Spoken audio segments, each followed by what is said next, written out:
Yesterday, we got our first mini update of the season despite it being 2 days after season launch, but it left us kind of disappointed because of one major thing, and also we got the launch trailer after the launch, which gave us a hint to Apex's future and what Respawn have planned. But before we talk about some of the secrets you did not notice in that trailer, let's talk about the update yesterday. Yesterday, Respawn discontinued the Launch Royale theme of the season, which I thought was going to stay all season. They did this by first of all removing this menu screen, which was a throwback to Season 0, instead replacing it with this menu screen. They removed the Season 0 trailer that played when you first launched the game, and also the OG lobby is no longer the first thing you see when you log into the season, which is sad, but I guess a lot of people have had their fun with Launch Royale, and now we get to have our fun with a new thing, Rift Relics. If you weren't aware, when the season first came out on Tuesday, we weren't able to play with the new gameplay system of Rift Relics in Apex because the only pubs mode that was available was Launch Royale, and we couldn't play normal pubs. But yesterday, trios and duos came back to the game. Thank God duos is back, so we finally get to play with Rift Relics. But there are some aspects that left us a tiny bit disappointed, honestly. Also, by the way, Launch Royale is still in the game, it's just here on the menu now.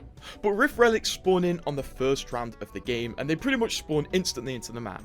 They're marked by a pillar or a map icon, and when you go up to them, you just have to punch them or shoot them to open them. There's an issue though. I spent a very long time hunting many Rift Relics to find the EPG drop, which was announced in the trailer and some of the promotional stuff for the season. From all the information we know, including the patch notes, there should be no reason the EPG is not in the game yet, so a lot of people spent a lot of time looking for it because they want to use this iconic Titanfall weapon in Apex. The issue is, the EPG isn't in the Rift Relics yet. In fact, most of the cool stuff isn't in the Rift Relics yet, which is pretty sad, because also the Season 23 trailer did showcase that the Rift Relics are going to contain the OG charge rifle as well, but the charge rifle isn't in the Rift Relics either. Instead, the Rift Relic loot pool is very small at the minute, with a limited few weapons and limited few boost kits. And Respawn is planning to add new boost kits and weapons every single week. So we're going to have to wait for the EPG to be added, we don't know when it will be, and also the charge rifle and many more relics. A lot of people are pretty bummed about this, but I guess Respawn are doing it so people have higher attention on the season and they don't just leave the game after the first week.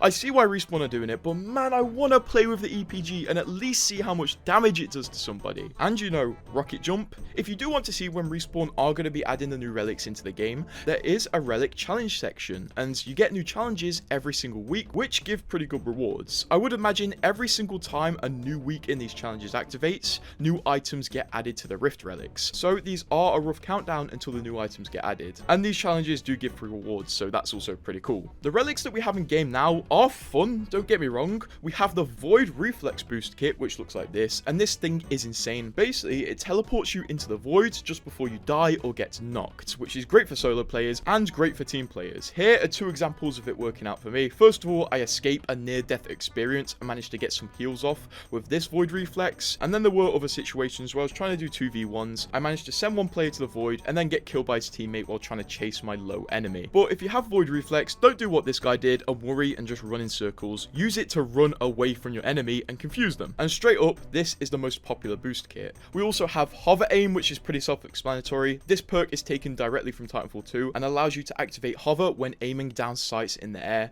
Very simple stuff. There's also a team healing boost kit, and then a few more things like the relic weapons, which can also be dropped from these packs. Some of the relic weapons are so fun, like the Prowler with the 2 to 4 times on it, and also Select Fire. So basically a very powerful full auto Prowler allowing for some range. Also the Relic Wingman, which is just the Season 1 Wingman, also a very powerful piece of kit. And then the Relic G7, which is a very early Apex G7 with a scope that shouldn't fit on it and a very high fire rate. You can actually tell relic weapons apart from other weapons at a glance because the relic weapons do emit a purple lightning mist on them, which is really fun. We do know some of the boost kits and relic weapons Respawn are going to be adding in the coming weeks to the relic pack from the patch notes, and here they are. But right now we have a very fun selection, but albeit very limited. From what I can see, Rift Relics are going to be used by Respawn to keep retention of players in the season very high, as people have new content to come back for every week or so, and also new challenges and free things to come back for. And if it works out and keeps more players coming to the game and keeps hype up, I'm all for it. I can wait a few more weeks for the EPG, but don't make us wait longer than a month, please. Speaking of Rifts, we got a new launch trailer the other day, which first of all explains the Lifeline rework and also truly what these Rifts are, as Lifeline's new model actually has a robot hand, and we didn't know how she had lost her arm. But now we know. First of all, the launch trailer did explain that the Rifts are windows to other alternate universes and timelines, which is how we are getting Titanfall weapons from these Rifts. The Rifts were caused in the Apex universe by Ash breaking this Arc crystal, which was going to be used for time travel purposes, and I guess she accidentally created a universe-wide time travel phenomenon. In this launch trailer, a Rift actually appears behind Doc and sucks Doc in. When traveling through the Rift, Doc sees a few things. First of all, Skulltown from the Season 0 version of Kings Canyon. Second of all, an alternate version of Ballistic and Alter, and then a mysterious character who stabs Doc with a karambit before Doc is grabbed by Lifeline, who attempts to sacrifice herself to save Doc from the Rift. She only puts her left arm into the Rift to save Doc, but unfortunately it does seem to have completely killed her left arm, explaining why she needs a robot arm. I guess they had to amputate this arm or something. Also, Doc is near enough destroyed, which explains the teaser where Lifeline was fixing Doc. She wasn't upgrading him, he was simply destroyed, and Lifeline had to rebuild him. That explains the Lifeline rework. She was forced to first of all change her drip because her arm got ripped off, and second of all forced to upgrade Doc because he got destroyed. But what was the meaning of all these mysterious characters in the Rift? Well, we know that as well. Kind of. First of all, we saw Season 0 Kings Canyon in the Rift, and the lore explanation of this is likely the Rift was showing a window to the past.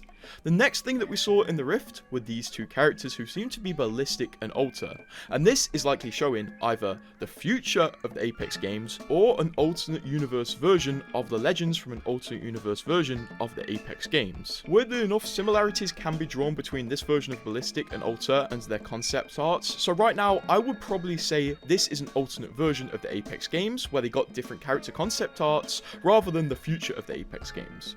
But then we get onto this character right here, who sounds very familiar. Grrt. I could use a better healer. Hold this, Stevie.